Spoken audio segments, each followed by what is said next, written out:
Meu nome é Roberta Reis, sou pedagoga e a idealizadora do Método Inclusão com Amor. O desafio de hoje é altas habilidades e superdotação.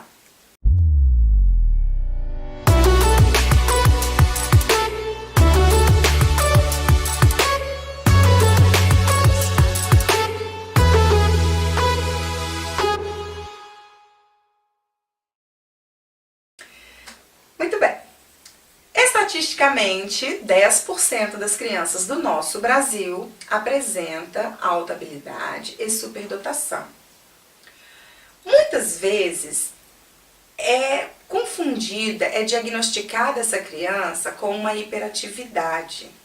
Então eu peço para nós, profissionais da área da educação, cuidado, olhar diferenciado na hora que você vê que seu aluno é muito agitado, às vezes ele está desinteressado, desmotivado, exatamente porque aquela é uma habilidade que ele já tem, que ele já adquiriu aquela competência, que ele tem mais facilidade, então por isso ele não vai ficar quietinho esperando os outros não. Em 2005, pessoal, o MEC estabeleceu um núcleo de atividades de altas habilidades e superdotação. Para quê? Esses núcleos, eles consistem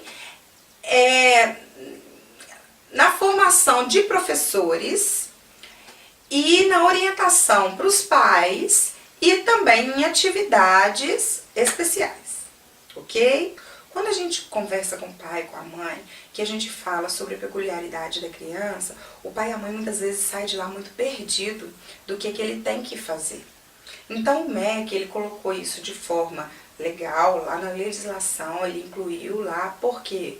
Para que fosse assegurado o direito dessas crianças de também fazerem parte da comunidade escolar e poderem se desenvolver nas outras áreas, como as outras crianças da escola, sem que ela fique prejudicada, ok? Então, prestar bastante atenção sobre o que fala o MEC sobre altas habilidades e superdotação, sobre esse núcleo aí de atividades. Bacana?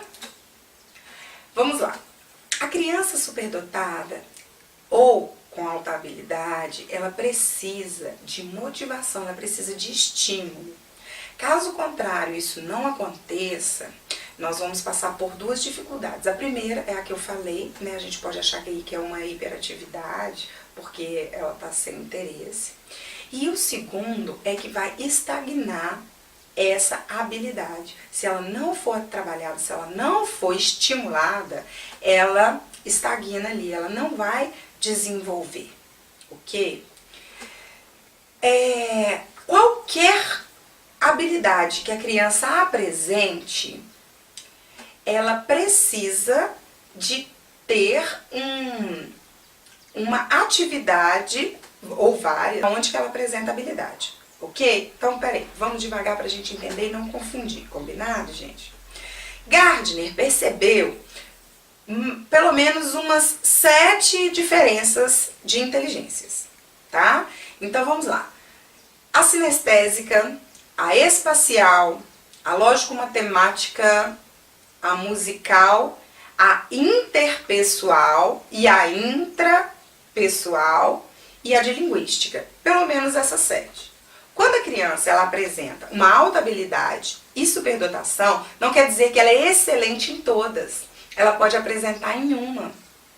Por exemplo, eu acabei de dizer que se não for estimulada, ela pode estagnar.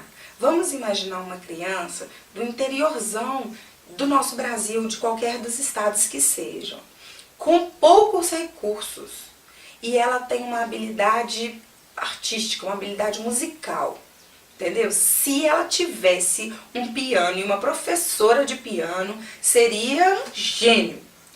Porém, ela não vai ter essa oportunidade. Magicamente, ela vai um dia com 30, 60 anos, ela encontrar um piano, ela vai começar a tocar do nada. Não, essa habilidade dela, ela estagna, ela precisa ser estimulada. E por isso que o MEC criou esse núcleo, tá? Então, vamos lá. Como que nós, quer saber na prática, professora Roberta, na prática, e agora, como é que eu vou fazer? Como é que nós, lá dentro da sala de aula, vamos identificar isso na prática? Olha, vale essa dica para os pais também.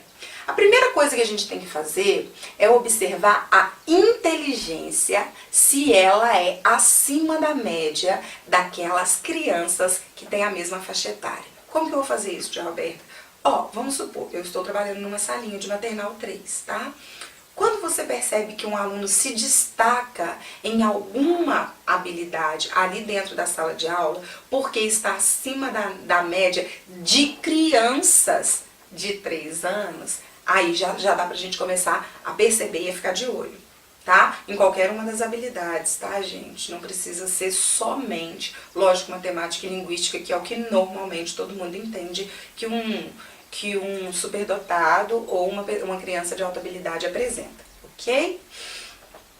Segunda coisa que a gente tem que ficar muito atento é que essa criança, ela tem uma motivação, ela tem um super interesse por determinado conteúdo, que é onde que ela apresenta habilidade. Quer ver um exemplo? Eu tive um aluno no maternal 3, inclusive, citei maternal 3 e coincidência, né? Que ele era apaixonado por bandeiras.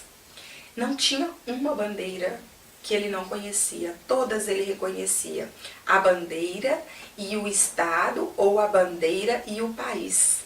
Então ele tinha essa super motivação, esse super interesse. Todas as vezes que ele estava mais agitado, que eu precisava de chamar a atenção dele para mim, ou para a aula, né, para o que eu estava querendo passar naquele minuto, eu usava uma cor de bandeira, entendeu? E assim eu conseguia chamar a atenção dele para aquele conteúdo do momento.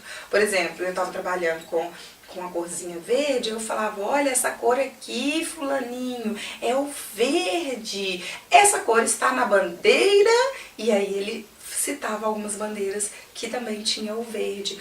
Quando ele fazia esse link, eu achava isso sensacional e eu conseguia resgatar o interesse dele para aquilo que eu estava precisando de ensinar no momento, ok? Então, bastante atenção para o super interesse da criança por determinado conteúdo.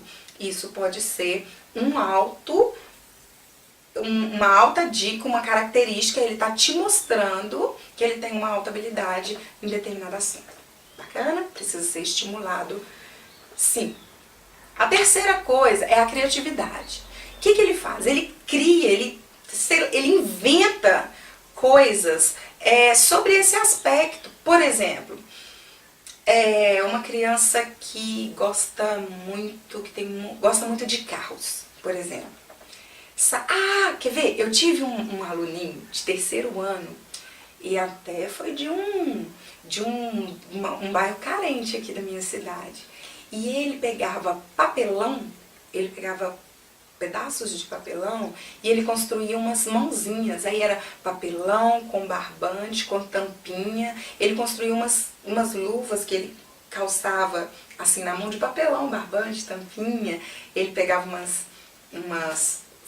uns palitinhos de plástico, como se fossem lanças, sabe? E ele encaixava naqueles dedinhos de papelão e ele fazia o mecanismo onde que ele mexia uma cordinha e o negócio... Então ele sempre tava... E o negócio, né, lançava aquele objetinho de plástico. Então ele sempre estava criando alguma coisa, algum mecanismo com os recursos que ele tinha. Olha a criatividade dele aí. Uma criança que, se de repente ela tivesse a oportunidade, né, de ter aí umas aulas de robótica, aqui a gente tem uma escola que oferece esse tipo de curso, iria se dar muito bem. É uma habilidade dele que precisa ser trabalhada. E não necessariamente ele precisa ser excelente em geografia, história, matemática, linguística. Em matemática provavelmente ele é, por causa, né, dos cálculos que ele precisa ter. Então, assim, não é por causa que ele é excelente em uma coisa que ele precisa ser em todas.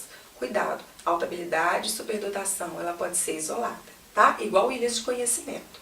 A quarta coisa que você precisa observar é perguntas incomuns para a idade, ok?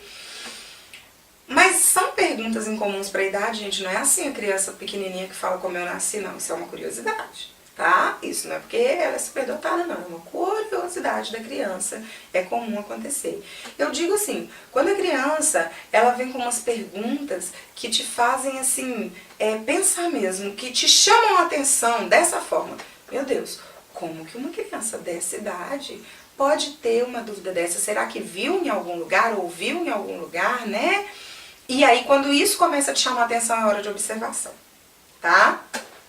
Muito bem, pessoal. E o que eu vou fazer, professora Roberta? Tô lá na sala de aula, nós já percebemos todas essas peculiaridades na criança. E agora, como é que eu vou trabalhar com ela? Porque ela não pode ficar hiperativa na sala sem a gente trabalhar com ela essas habilidades. Realmente não pode não, pessoal. Então, o que nós vamos fazer? O que tem que ser feito para essa criança é o currículo enriquecido, tá? Ele vai ser enriquecido dentro da onde que ela apresenta uma alta habilidade, ali nós vamos enriquecer o currículo dela. E aonde mais que ela responder, a gente vai estimular sempre a mais. Mas ela tem que continuar convivendo com crianças da faixa etária dela, ok? E segundo, a gente precisa... Lembra daquelas atividades que eu falei que o MEC propôs a partir de 2005 e tal? Aquelas atividades especiais? Então, ela precisa dessas atividades especiais, porém, gente, tem que ser contraturno. Se essa criança está tendo aulas regulares no período da manhã, ela precisa ser trabalhada e estimulada essa alta habilidade no turno da tarde. E se ela estuda no turno da tarde, tem que ser de manhã. Não pode atrapalhar o período que ela está na escola. O período que ela está na escola, ela precisa trabalhar todas as competências e enriquecer a competência onde que ela tem mais habilidade. No contraturno, ela vai trabalhar exatamente onde ela tem mais habilidade, ok? Prestem atenção, pessoal. Existem superdotados que, se não forem estimulados, eles vão perder esta habilidade, porque ela se estagna. Você imagina se o Neymar não tivesse tido a oportunidade de ter entrado numa escolinha de futebol? Sim, porque o Neymar, ele apresenta aí uma superdotação sinestésica e espacial. Então, se ele nunca tivesse tido a oportunidade de entrar numa escolinha de futebol, o máximo que todo mundo ia achar legal era ele bater uma bolinha no campo da cidade, né, no campo comunitário da cidade, e nós não iríamos ver o fenômeno que o rapaz é. Isso é porque foi estimulado, ele teve oportunidade. Então, vamos dar aos nossos alunos as oportunidades que eles merecem. Gostaram desse vídeo? Muito bem. Então, curte, comente, compartilhe, deixe sugestões, comentários. Eles podem ser temas aí dos nossos próximos vídeos.